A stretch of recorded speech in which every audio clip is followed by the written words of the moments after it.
a un episodio más de nuestro podcast En Voz Alta. Yo soy Victoria. Y yo soy Daniela. Y el día de hoy trajimos una invitada muy especial. Ella es Mariana Navarro.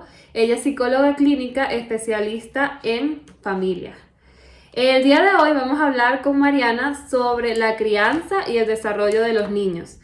Consideramos que tocar este tema es importante porque sentimos que los niños son el futuro de la sociedad y que estos crezcan con una crianza saludable va a permitirles que ellos tengan un mejor desenvolvimiento a la hora de su adultez, para que no tengan que cargar con conductas, patrones influidos por sus padres. Así que bienvenida, Mariana.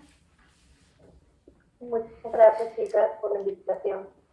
Perfecto. ¿Cómo estás? ¿Me escuchas? Muy bien. Perfecto. Sí, bueno, claro. nosotras decidimos acá, creamos 11 preguntas para hacerte y para desenvolver este tema. Así que pues vamos a empezar. Tú también, Dani, bienvenida. Ay, no, muchas gracias por haber aceptado nuestra invitación. Y bueno, pues vamos a hablar hoy de un tema que creo que realmente es súper importante como para la sociedad. Es un tema que de verdad tenemos que tocarlo siempre porque nuestros niños son el futuro, como siempre dicen, pues del mundo, de nuestro país. Entonces siempre tenemos que estar pendientes y tratar de estar alertas, me imagino algunas señales o algunas conductas de los niños. Entonces te hemos formulado unas preguntas y yo voy a empezar con la primera. ¿Listo? Perfecto. Entonces voy con la primera. Dice, ¿hay alguna diferencia entre la crianza de un hijo único o un hijo con hermanos? Ya, muy bien. Bueno, por supuesto que hay diferencias porque el entorno familiar se ve afectado directamente cuando existe la figura de más de un hijo, ¿no? Y es conocido a través de los tiempos que cuando hay más de un hijo en casa, surgen distintas situaciones ambientales, emocionales entre los hermanos, de los cuales los padres deben de hacer un buen abordaje y evitar que de pronto entre los hermanos existan diferencias significativas y que puedan crear entre ellos diferentes sentimientos, emociones, de pronto rivalidades y por supuesto cada hijo con su personalidad distinta va a querer y va a necesitar el amor de sus padres. Entonces los papás tienen una tarea súper importante allí porque tienen que tratar de tener lo más equilibrado posible el desarrollo y la crianza de sus hermanos. Y, por ejemplo, ¿tú dirías que es más complicado la crianza de un hijo con varios hermanos que de un hijo único? Bueno, pienso que la responsabilidad realmente es única en ambos casos. Por supuesto, el tener bajo la responsabilidad, mientras más individuos sean, quizás es más compleja la tarea, ¿no? Pero no deja de desmerecer pues, el valor que tiene el criar a un solo hijo, ¿verdad? O a criar varios hijos. O sea, considero que los dos tienen una gran importancia y, bueno, por supuesto, a mayor cantidad de hijos, pues mayor es la responsabilidad. Claro. Que tienen los padres de garantizar que esos niños crezcan de una forma sana y que cuando ya sean adultos todos aporten a la sociedad donde ellos allí pues viven. Claro, como padres yo pienso que es algo, es una responsabilidad mucho más grande y como tú dices, mientras más el número es más grande, es mucho más de responsabilidad. Pero ¿tú crees que, o sea, cómo hay alguna diferencia o algún patrón específico que diga, o sea, que desarrollan los hijos únicos de los hijos que han crecido con más hermanos? ¿Alguna diferencia que o tú no, puedas o no comentar? Claro, sí, bueno, alguna de las diferencias más notorias es que, por ejemplo, la personalidad que desarrolla un hijo único es muy diferente cuando existen varios hermanos. En las etapas tempranas vemos que los niños dentro de su etapa de egocentrismo, ¿verdad? Quizás es un poquito más marcado en los hijos únicos porque por supuesto ellos siempre tienen la atención sobre ellos. Y también cuando ellos se van creciendo, van teniendo a ellos mismos pues, un gran peso, una gran responsabilidad, porque sobre ese único hijo van orientadas todas las expectativas del papá. Entonces, Claro. esto es una de las grandes diferencias, de pronto cuando hay varios hijos, por eso también se dan diferentes fenómenos que hay que evitar, ¿no? Porque es muy típico que, bueno, el hijo mayor, sobre el hijo mayor se tienen ciertas expectativas, el hijo mayor suele desarrollar un estilo de personalidad diferente a los otros hermanos, ¿verdad? Por Sí, ejemplo, el hermano mayor siempre siente que tiene que llevar, ser un ejemplo a seguir, llevar la exacto. responsabilidad, ¿verdad? Sobre sus hermanos, sobre la familia. El hermano menor generalmente suele ser aquel al que es más consentidor, que le es Exacto. más permisivo, o sea, son como que los extremos.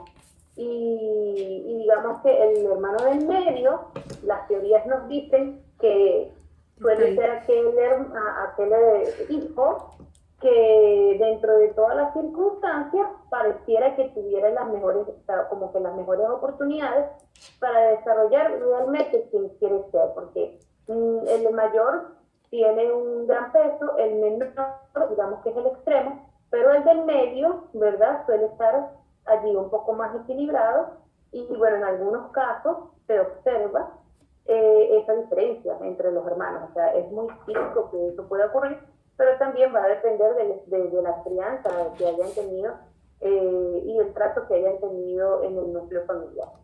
Claro, eso es cierto. Es verdad que hay una diferencia, o sea, muy notoria muchas veces con el hermano mayor, que es como que además está más pendiente de sus hermanos menores, es como que el más responsable en ese sentido. Es como un papá dos, una mamá dos. Pero incluso cuando existen así familias grandes, siempre es como que, ay, sí, el hermano mayor, el más consentido. O hay esa rivalidad, pequeña rivalidad entre También, hermanos, sí.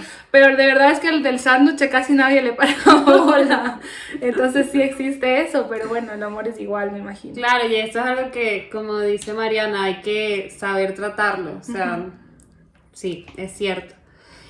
Otra pregunta que yo tengo es, por ejemplo, ¿qué frases, qué palabras piensas tú, consideras tú que nunca se le debería decir a un niño? Bueno, hay una gran cantidad de palabras y de frases que jamás se le deberían de decir a un niño, sobre todo porque los niños desde muy temprana edad, ellos reciben mandatos de parte de los padres, de las figuras parentales. Entonces, cuando vemos que es una gran cantidad de familias disfuncionales que existen en el mundo, Ujú. vemos que los mensajes que se les da a niños desde temprana edad son mensajes negativos, ¿verdad? Son mensajes que de pronto no van a contribuir a lo que es la formación adecuada de su personalidad, de su autoestima. Y es muy típico aquellas frases de no sirves, no Ujú. sabes cómo hacerlo, eres una basura, o simplemente todo lo que le responden al niño es un no, pero entonces los padres luego se quejan porque los niños también todo le responden con un no. Ajá, Entonces es Claro. hay una verdad. gran cantidad de frases, a todo lo que tenga que ver con una forma directa o indirecta de descalificar a ese niño, ya sea como individuo, ¿verdad? O sea, por Ujú. alguna debilidad o alguna tarea que no ha podido cumplir, definitivamente no se le debe de indicar a un niño, sobre todo porque sabemos que los niños, dependiendo de las etapas del desarrollo en el cual se encuentren, ellos van a poder ser capaces de responder a ciertas tareas, a unas sí y a otras no, dependiendo de su edad. Entonces, muchas veces los papás, de pronto por este tema de la ignorancia que se tiene en lo que es el desarrollo del ser humano, estos Ujú. papás no tienen una suficiente preparación, pues de pronto le exigen cosas al niño que no están en la capacidad de responder, o al menos de la forma en que el padre quisiera que respondiera. De pronto en esas familias también observamos casos de niños que digamos, por la dinámica familiar, se encuentran realizando actividades, cumpliendo roles muy diferentes a los que ellos realmente deberían de cumplir que ese niño.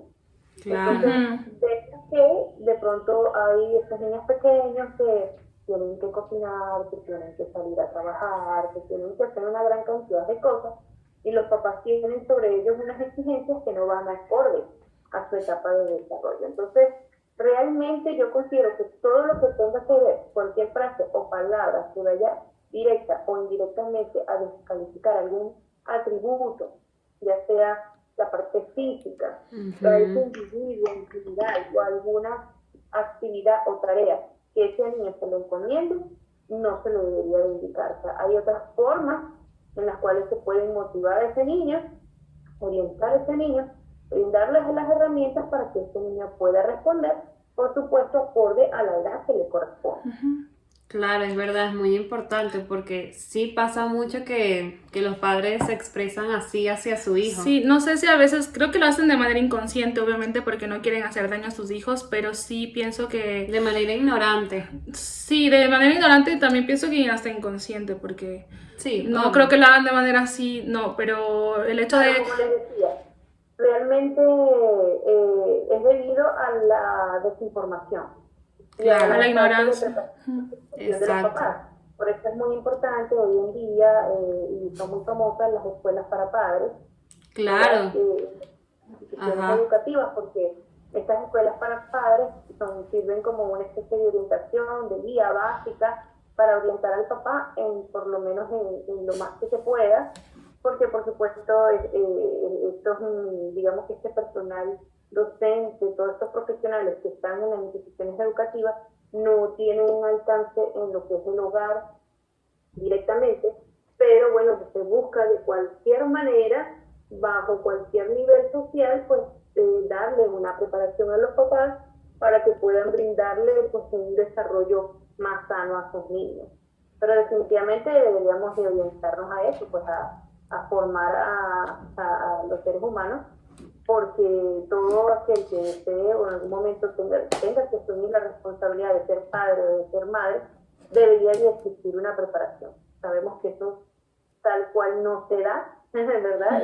Sí. En nuestra sociedad, y no creo que pase en el mundo tampoco, ni en todos los espacios, pero deberíamos desde muy pequeños de pronto incorporar como una especie de cátedra o de materia, ¿verdad? Incluso también podría ser en lo que es la parte de la psicología desde las tempranas edades, para enseñar este tipo de cosas, este tipo de herramientas y valores para que el niño se vaya formando de manera que cuando ya llegue a la adultez ya tiene una noción, ya tiene una preparación. Si por algún motivo esta persona ha sido padre a temprana edad, ya por lo menos tiene ciertas herramientas para poder abordar esa situación, o por lo menos va a estar un poco más consciente y se va a dar cuenta que si no cuenta con las herramientas debe buscar. Exactamente. Cosa que no sucede mucho hoy en día, pero es por la desinformación y por la falta de educación de las personas. Sí, porque como dicen, o sea, ve a terapia para que tu hijo no tenga que hacerlo. Porque al final los perjudicados son los niños que cargan con todo ese peso que viene de los padres, desde otros patrones de crianza que se van otra vez creando en la nueva generación hasta que obviamente hay una generación que decide cortarlo. Claro, sí, es verdad. Y bueno, tal cual, realmente los padres, o sea, es como una especie de sufrimiento que trasciende de generación en generación. Exacto. Entonces, realmente no se va formando una familia sana. Listo. Tengo otra pregunta. ¿Cuáles son las etapas del desarrollo de un niño? Ya, bueno, en lo que tiene que ver con las etapas del desarrollo del ser humano como tal, si nosotros tomamos en cuenta, porque existen varias teorías, ¿no?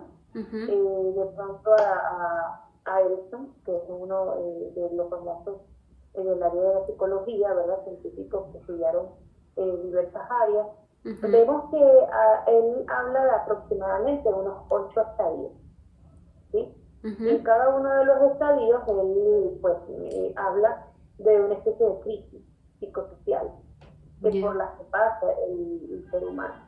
Entonces cada una de estas etapas que más o menos oscilan entre unos 3 a 4 años en cada una de las etapas hasta que llegamos a la adolescencia, que la adolescencia oscila entre 12 a 18 años.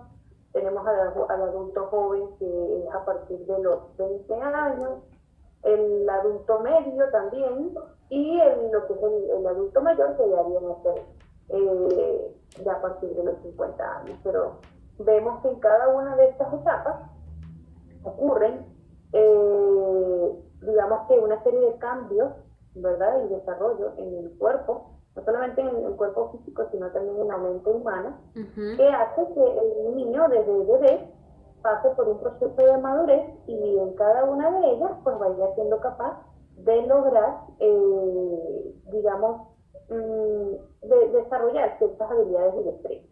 Por ejemplo, para que un niño se pueda decir que él pues, es capaz de comprender alguna situación compleja que esté ocurriendo en su vida o en su entorno familiar, estamos hablando de que serían a partir de los 12 años. Claro. ¿De los 12 años? De los 12 años hacia abajo el niño va teniendo cierta capacidad para comprender. Vemos niños muy inteligentes, pero digamos que su visión o su análisis va a ser un poco limitado. Pero no... A los 12 años, ¿verdad? Surgen otros procesos más complejos, se da lo que es el razonamiento abstracto, y ese niño es capaz de pronto colaborar en la resolución de problemas más complejos. Y fíjense que si nosotros lo vemos con respecto a la ley o lo comparamos a la ley, vemos que en lo que es la ley o la Constitución de la República de Ecuador, nos indica que un individuo a partir de los 12 años ya es responsable de sus actos. ¿Sí? Entonces, esto no es simplemente porque se les han ocurrido, ¿verdad?, estos especialistas en leyes, sino que también va muy acorde a lo que sería, ellos tomaron en cuenta las etapas del desarrollo de los individuos. Entonces, por eso, antes de exigirle a un niño, a un adolescente, más que todo, ¿no?, a un infante, alguna tarea, pues deberían de primero tener en cuenta en qué etapa se encuentra. Pero ¿qué hay de eso de cierto cuando dicen, no, es un niño, él no se va a enterar? O sea, que hacen a lo mejor, empiezan a fumar o empiezan sus padres alcohólicos, cosas. Ve esas cosas así como que... Y dicen, no, es un niño, él no se va a enterar. ¿Tú crees que de verdad el niño a esa edad, o sea, hablando de 3 años, 5 años, él no tiene idea de lo que pasa? Porque yo personalmente creo que sí. Claro, sí, él lo observa. Lo que pasa es que en esas edades, ¿verdad?, 3, 4 años que mencionan, es todo muy simbólico. Y por eso es que allí en esas etapas se dan muchísimos, digamos que traumas o episodios críticos en los niños.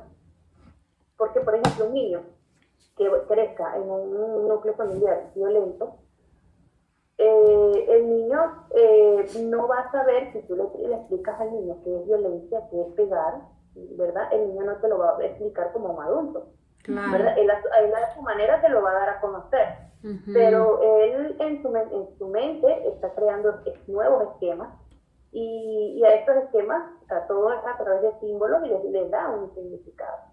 Entonces, cuando surgen estas situaciones en edades tempranas, vemos cómo estas crisis, cómo estos traumas de la infancia se transforman en otro tipo de conductas en la adultez. Entonces el niño no se va a acordar directamente, ¿verdad? O sí lo recuerda, porque hay quienes sí lo recuerdan, pero ellos no tienen bajo su control total el significado que le atribuyen a ellos. Claro. Entonces hay que estar muy atentos a esa situación, porque definitivamente es algo que les afecta a los niños. O sea, todo lo que nosotros podamos hacer, ¿verdad?, para resguardar ese desarrollo sano, ese crecimiento sano del niño, lo debemos de hacer. Cada situación y cada familia es completamente diferente. Entonces tendríamos que nosotros analizar en esos casos en particular qué es lo que sería mejor para ese niño, dependiendo de su situación por la que esté pasando o su realidad. Claro, exacto, es totalmente subjetivo. Y por ejemplo, hablando de estas etapas de desarrollo, ¿cómo se podría corregir o cómo se podría motivar a un niño? O sea, ¿de qué manera se podría hacer? Ok, motivar a un niño específicamente a qué tarea o qué tipo de O, motivación. Motivarlo en la vida, o sí, sea, podría ser, a o sea, diario. como una motivación de simplemente ser. Motivación al logro. Ok, ya. Bueno, hace ratito estábamos conversando acerca de las frases y las palabras que debíamos de evitar, Ajá. ¿verdad? Ujú. Darle a un niño, darle a un niño. En todo caso, viendo la otra parte de la perspectiva positiva, ¿verdad? Y tomando en cuenta cómo podemos hacer para motivar a un niño o mantenerlo motivado hacia lo positivo, debemos de saber que hay que darle un acompañamiento, un apoyo a ese niño en cada una de sus etapas, felicitar a ese niño, ¿verdad? Ujú. Permitirle a ese niño que incluso en los momentos en los que no logre una tarea y se frustre, permitir que viva la frustración. Porque Claro. de la frustración viene la tolerancia a la frustración. Entonces, por eso es que nosotros vemos hoy en día adultos con menos paciencia, menos tolerancia, y entonces, bueno, aquí todos nos queremos agarrar a golpes y todos no nos tenemos ningún tipo de paciencia. Entonces, nosotros tenemos que contribuir a eso, darle los espacios al niño para que vaya experimentando sus emociones, para que las viva, orientar a ese niño para que aprenda a identificar cuáles son sus emociones y siempre orientarlo en positivo, siempre reforzarlo con expresiones de elogio, ¿verdad? Digamos con ciertas recompensas que generalmente se recomienda que no sean recompensas físicas, ¿verdad? Para que Ajá. el niño no se acostumbre, ¿verdad? A que cada vez Que haga algo haga bien. algo bueno, Ujú. tiene que recibir algo a cambio, ¿no? Entonces Sí. sea algo un poco más cognitivo, ¿verdad? Y ese niño tenga un mejor enriquecimiento. Pero si vemos que esto a nuestros niños, ya sean los papás, los docentes, los familiares, o sea, que un niño tiene la oportunidad de rodearse y desenvolverse en un ambiente sano, vamos a ver cómo estos adultos manejan muy bien estos temas y siempre van a orientar al niño a lograr pues, o a superar cualquier adversidad o situación que ellos tengan. Si un niño de pronto no puede hacer una tarea, ¿verdad? Ajá. Se le dificulta, el niño llora, en vez de decirle, lo has hecho muy mal, eres un desastre, Ujú. que es lo que no se debería de decir, nosotros le podríamos decir que no se preocupe, la próxima vez lo podrá hacer mejor, Ujú. o que se tome un espacio de tiempo, que descanse y lo vuelva a hacer, pero que siempre va a ser capaz de poder lograr el objetivo. Y si en ese momento no lo logra a la perfección, tiene la oportunidad de practicar lo suficiente hasta alcanzar, ¿verdad? Eso que este niño quiere. Entonces allí le vamos enseñando otro tipo de valores como es la perseverancia, lo que es la persistencia. Y entonces cuando vemos, y fíjense que si estamos hablando de niños, lo vemos como una especie de juego, ¿verdad? Pero no es un juego en sí. O sea, allí estamos formando la personalidad de ese niño, estamos instaurando valores en ese niño y eso va a ser un proceso muy enriquecedor, no solamente para el niño, sino también para la familia. Ahorita que estamos tocando este tema, a mí me nace una duda o quisiera saber qué es lo que tienen que hacer los padres cuando están tratando de enseñar a sus hijos para que sus hijos tengan patrones o conductas como que de arraigo o haya esa como fidelidad hacia las demás personas. O sea, ¿qué es lo que tienen que hacer los padres o cómo pueden llegar a sus hijos para que sus hijos cuando crezcan de grandes no tengan miedo a tener como o crear círculos fuertes, sino tener más como amor hacia las personas, ser algo más sinceros, más empáticos, tratar de ser más puros? Me imagino que los padres tienen mucho que ver en eso. Entonces, ¿qué es lo que podrían hacer? Claro, bueno, hay muchas cosas que se pueden hacer, pero eso también va a depender Empezando por los padres tienen que dar una mirada hacia adentro, ¿verdad? Para ver realmente, porque los niños, obviamente que sus principales modelos van a ser papá y mamá. Ujú. Entonces, si vemos, ¿verdad? Que papá y mamá son empáticos, se preocupan mucho por el prójimo, establecen relaciones interpersonales positivas, manejan muy bien sus emociones, y ese niño se le han brindado las herramientas para que también desarrolle, ¿verdad? Esas habilidades, entonces el niño no debería de tener problemas. Ahora la situación es, ¿verdad? Que cuando vemos que hay padres que desde muy temprana edad o siendo padres tienen un mal manejo de las emociones, ¿verdad? Ajá. Obviamente si tienen un mal manejo de sus emociones, pues es muy probable que tengan distorsiones de pensamiento, ¿verdad? Ellos van a ver las situaciones desde un punto de vista muy diferente y hay quienes se les dificulta ponerse en el lugar del otro. Ujú. Entonces, si el principal modelo de ese niño no es capaz de tener esas conductas, entonces es más complejo que ese niño las pueda desarrollar. A veces ocurre lo contrario, a veces hay padres que son muy excelentes personas, pero vemos que los niños de pronto no han sido de la misma forma, o vemos que hay padres que hay un mal manejo de sus emociones, pero hay niños que de pronto han desarrollado estas habilidades. Esto también va a depender de los otros ambientes en los cuales el niño se desarrolla. Claro, Porque no solamente también. es el hogar, pero el hogar siempre va a tener como que un peso más que el resto de los lugares donde el niño se desenvuelve. Y también a veces hay otras personas que de pronto tienen una representación muy importante en el niño. A veces es un tío, a veces un padrino, a veces una madrina, a veces una hermana, a veces una tía, que de pronto el niño lo ve como algo muy grande, como algo muy significativo, y esa persona, a pesar de no ser su papá o su mamá directamente, sirve como un modelo positivo para copiar conductas positivas y el manejo de emociones. Claro, exacto, sí, es cierto, sí hay otros.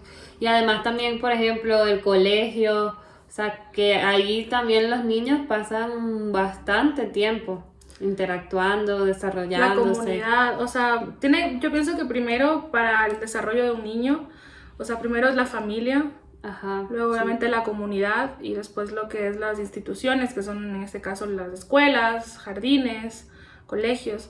Entonces sí, pienso que también hay que ver el entorno en el que nuestros hijos están, Exacto. sus amistades, que sí que tiene que ver mucho, creo yo, ¿verdad? ¿O me equivoco? Claro, sí. Lo que pasa es que cuando el niño llega a la adolescencia se complican un poquito más la Sí, situación, ¿no? sí, ese Entonces ya es tenemos otro que tema, la procurar, adolescencia. tendríamos que procurar que ese niño tenga una infancia sumamente sana para que tenga menos dificultades cuando llegue a la adolescencia, porque ninguna adolescencia de ninguna persona va a ser realmente fácil. Ujú. Para eso es el nombre, pues adolescencia de adolecer. Y se adolecen muchas cosas por el proceso de cambio que se pasa. Sí, es Pero verdad, es si fuerte. se les brindan herramientas al niño desde temprana edad, ya va a ser un poquito menos complicado vivir esta etapa.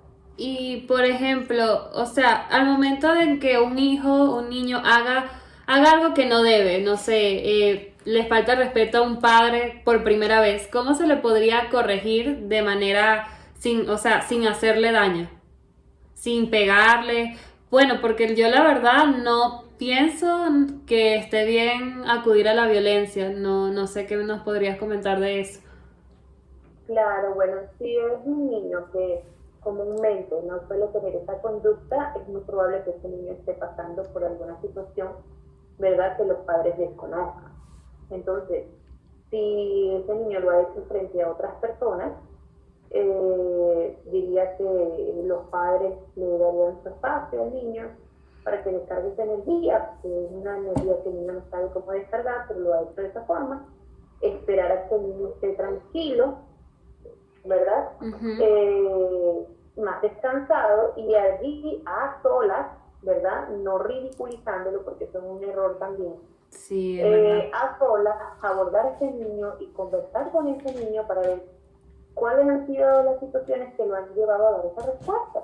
Sobre todo motivarlo y decirle, tú eres un excelente niño o una excelente niña. Tú me amas y yo te amo. No entiendo si tú no eres un niño grosero, no eres una niña irrespetuosa, ¿por qué no has respondido de esta manera? O sea, explícame qué ha sucedido, ¿verdad? Para ver cómo yo te puedo ayudar. Exacto. Entonces, hablando, o sea, hablándoles. Claro, otra situación, el niño expresa y manifiesta lo que siente, y entonces allí se dan otras situaciones, se lleva al niño a la reflexión, incluso hasta las disculpas, el perdón y los acuerdos de que no van a volver a ocurrir. Pero si lo llevamos a la realidad, esto es muy pocas veces pasa. Sí, casi nadie corrige así, nadie, por poco. Exacto. Nadie dialoga realmente, todo eso a la brava o con golpes, y eso realmente O no está bien. ridiculizando al niño. Ajá, y eso no está bien, porque a la final el diálogo es lo que está aprendiendo, y lo que de esa manera el niño también capta de otras maneras, de mejor manera, cómo salir a lo mejor a solucionar un problema. Exacto, eso es lo que aprende. O sea, aprende como lo traten. Aprendiendo a solucionar un problema, pero de una forma efectiva. Y era lo que les decía, la poca tolerancia en los adultos de hoy en día hace que no se pueda abordar esas situaciones de esa forma, y también el que dirán, ¿no? Porque si de pronto yo como padre me lo ha hecho frente a otras personas, entonces no quiero que, ¿verdad? Digas que tu hijo te falta el respeto. Entonces hay quienes se dejan llevar por eso y bueno, terminan afectando más a su hijo por ver como una prioridad más el que dirán las otras personas que viendo la necesidad que pueda tener su hijo. ¿Y tú crees que la crianza de un niño debe ser igual que la de una niña? Bueno, yo considero que Actualmente, con todo esto del machismo, o sea, bueno, siempre ha habido, pero ahorita como que se está intentando tratar más.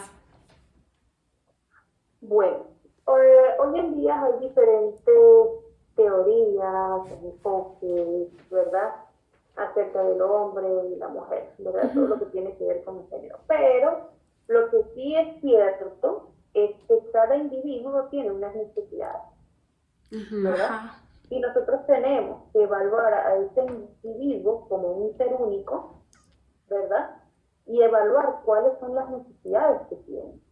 Realmente consideraría yo que decir que es más importante, por ejemplo, la crianza de una niña, porque hay que protegerla más, a diferencia de los niños, ¿verdad? Que son más independientes, porque son varones, ¿verdad? Los podríamos descuidar un poco más. Para mí esto sería una total mentira. Exacto. Tanto es importante la crianza de un niño como de una niña, o sea, ambos tienen un rol muy importante que cumplir en la sociedad, y cada uno, aparte de sus características individuales, digamos que físicas, ¿verdad? Sus características físicas, hay unas necesidades emocionales que no dependen necesariamente del sexo. Claro, exacto. O sea, entonces, allí consideraría yo que realmente deberíamos quitarnos esos estigmas de decir porque ella es una niña o porque es un niño, o sea, es un ser humano. Y ese ser humano necesita atención. Una atención que hay que evaluar para determinar cuál es la mejor forma en apoyar, en contribuir, en colaborar con el proceso del desarrollo de ese niño. y por ejemplo, hablando de esto, ¿qué sucede cuando se sobreprotege mucho a un niño o viceversa, cuando no se le presta mucha atención, que prácticamente se crían solos? O con la niñera, o sea, con cualquier persona menos con los padres.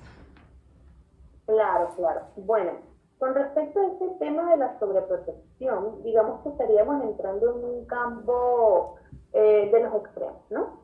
Y en psicología se conoce que ningún extremo es bueno para ningún proceso de desarrollo. Entonces no podríamos nosotros decir que es adecuado dejar a un niño totalmente desprotegido, ¿verdad? O proteger completamente a un niño.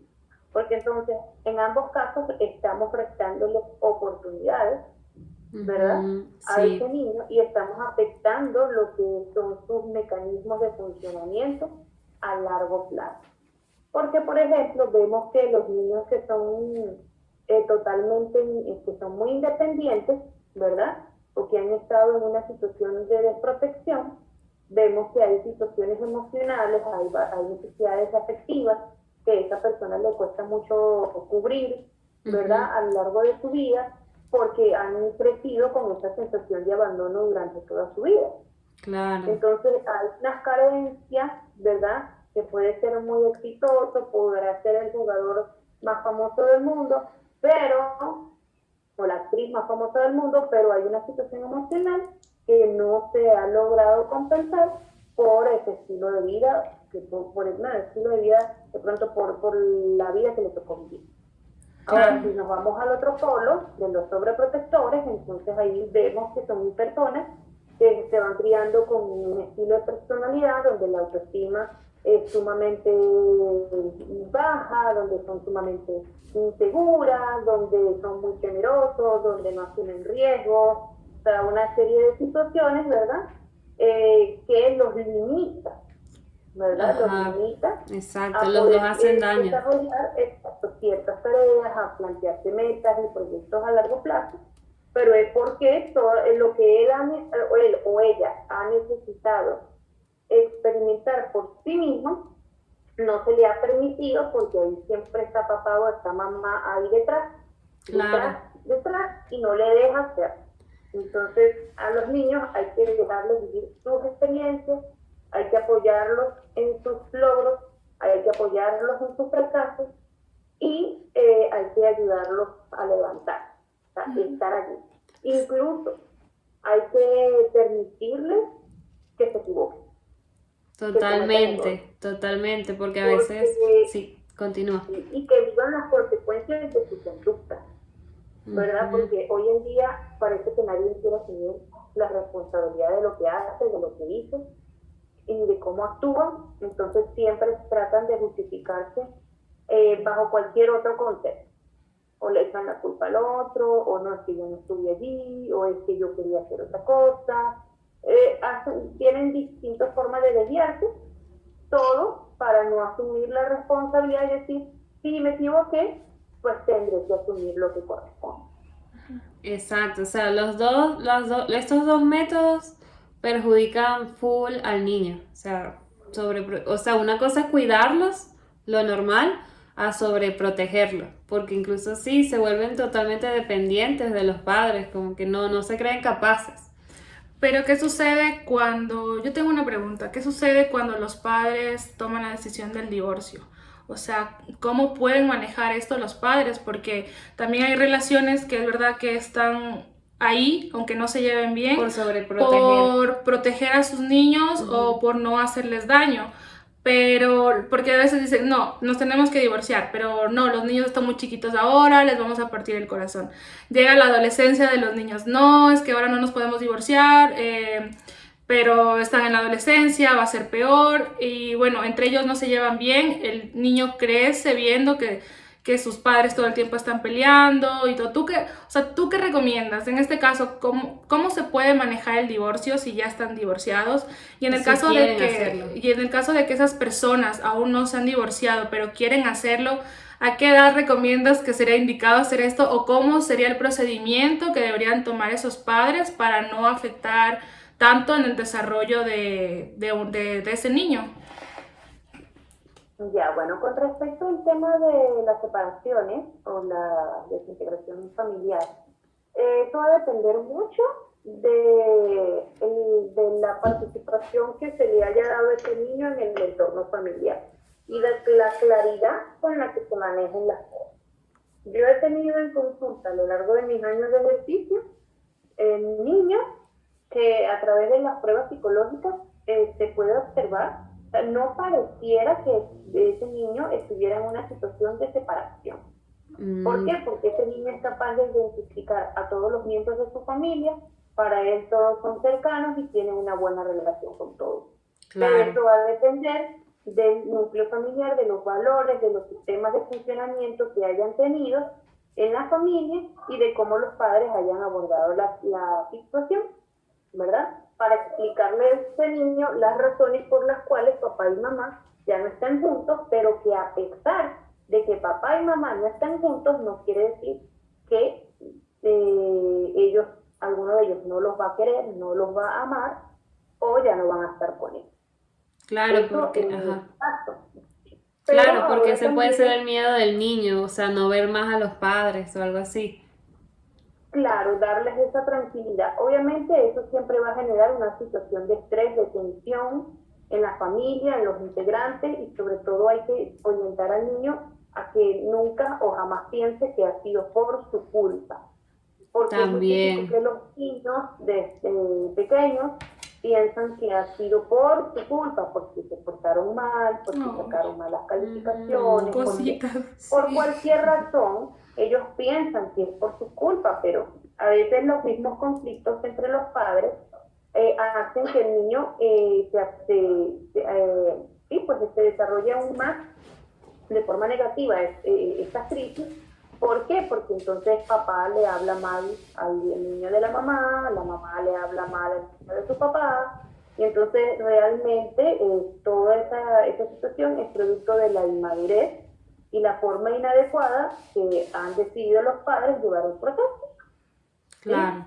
Pero también vemos que entonces pareciera que, bueno, ustedes me preguntan, ¿cuál es digamos, el momento, el Exacto, mejor para momento Adecuado, hacerlo. para adecuado y la forma trabajar? para hacerlo. No existe un momento perfecto, ¿verdad? Claro, Cada familia, no. cada situación familiar ocurre en diferentes formas. Es la manera en cómo se aborde la situación y tampoco es adecuado, pues vemos estas parejas o estas familias, las familias no, las parejas, Ujú, ¿verdad? Ya sea la mujer o el hombre, o muy típico la mujer, que dice yo no lo he dejado a él por mis hijos, yo no me he separado por mis ajá. hijos, Cuando es pero peor. continúan con ese visto desde pequeños hasta que ya son adultos, se casan y hacen sus propias familias, pero siguen con ese mismo discurso de que no dejaron a su pareja o Ajá. siguen en ese estilo de vida que aborrecen por los hijos. Entonces es una forma, igual como les decía, de evadir la responsabilidad, ¿verdad? Y asumir que realmente esa relación de pareja que estás teniendo no te estás sintiendo bien con esa pareja, que estás aceptando cosas, que estás de pronto viviendo un estilo de vida de pareja con la que realmente no te sientes satisfecho. Y eso Entonces, aprenden. O sea, ver como que las relaciones son así, inestables, Ajá. Y peleas. realmente pienso, o sea, desde mi punto de vista, pienso que es preferible que si es que tú ya con tu pareja no te llevas bien, se están gritando todos los días, no se soportan, es mejor que antes de que los niños vean eso y crean que eso es normal, Ajá. es preferible coger, desde mi punto de vista, coger y hablar bien, obviamente Muy acertado tu punto de muy vista. de una manera más madura y llegar a un acuerdo para no hacer sentir mal a los niños, pero prefiero mil veces eso a que los niños crezcan viendo o crezcan pensando que es normal que una relación sea así, sin amor. claro, por supuesto. Y dependiendo de la edad del niño, se explica la situación en la que él lo pueda comprender. Siempre hay Exacto. formas, siempre hay maneras en explicarle a los niños lo que no pasa. Claro, y si no se Eso, puede solo, siempre pueden acudir a así como profesionales. exacto. Es la recomendación siempre, antes de hacer una separación de niños, a un profesional que les pueda orientar bueno, pues vayan en un proceso un poco más seguro, porque yo considero que la familia siempre debería estar en primer lugar y Claro, deberíamos de dar lo mejor de nosotros para que pueda funcionar, porque esa relación, ese núcleo familiar, a pesar de nuestras otras necesidades. Pero si vemos que no es posible por distintas razones, pues bueno, sincerarnos y hacer un proceso lo más, digamos, lo menos perjudicial para nuestros niños. Perfecto. Bueno, para finalizar, tenemos una última pregunta. Por ejemplo, ¿cómo podríamos darnos cuenta que nuestro hijo es bueno en algo, o tiene talento en algo, o le gusta hacer algo? ¿Cómo podríamos saberlo? O cómo podría, o sea, porque sé que de pequeños los podemos meter en baile, en pintura, pero por ejemplo, si no les gusta eso, les gusta tocar un instrumento y capaz el niño no lo comunica, ¿cómo nosotros podríamos saber eso? O darnos cuenta. Bueno, eso va a depender mucho de la acción que tengan los padres. Porque lo primero que tenemos que, o la herramienta que nosotros tenemos a nuestra disposición, es la observación. Claro. ¿Sí? Hay niños que nosotros observamos desde tempranas edades que parece que tuvieran un talento o fueran talentosos en algo en específico, ya sea en la pintura, ya sea en las matemáticas, ya sea en la música, en el arte, o sea, diferentes áreas. Ahora, sí es cierto también que hay niños que tienen muchos talentos escondidos, pero es porque no se les... Que ni ellos saben que los tienen. Y no tienen la oportunidad, o sea, no se les da la oportunidad al niño de proporcionarle un ambiente en el cual él pueda crear, en el cual él pueda desarrollar. Entonces, creo que eso es uno de los paradigmas que la educación se ha tenido que enfrentar en los últimos años, porque los modelos de aprendizaje han cambiado, han sido modificados, y hoy en día van orientados al pensamiento creativo, a todo lo que tiene que ver con el que el niño cree incluso su propio proceso de aprendizaje, cree sus propios proyectos, ¿verdad? Entonces, nosotros como padres o como adultos, ¿verdad?, que tenemos a cualquier niño cerca de nosotros, deberíamos de primero observar. Es la primera herramienta. Y lo segundo es darle la oportunidad a ese niño a que conozca, interactúe en diferentes áreas para que pueda tener la oportunidad de reconocer en qué otra área puede ser buena. Sí, eso es cierto, porque es verdad que muchos niños tienen talentos ocultos que, como dije, o sea, ni ellos saben que los tienen porque no han interactuado con esa área, o sea, se dan cuenta luego. Los padres también, no sé, a veces puede ser que el sistema mismo no permita o no les dé tiempo, o económicamente también no tengan esa oportunidad.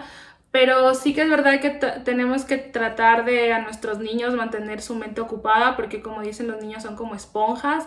Entonces siempre hay cursos de inglés que te puedes meter de $1, y el gobierno ofrece muchos cursos para los niños, de hecho.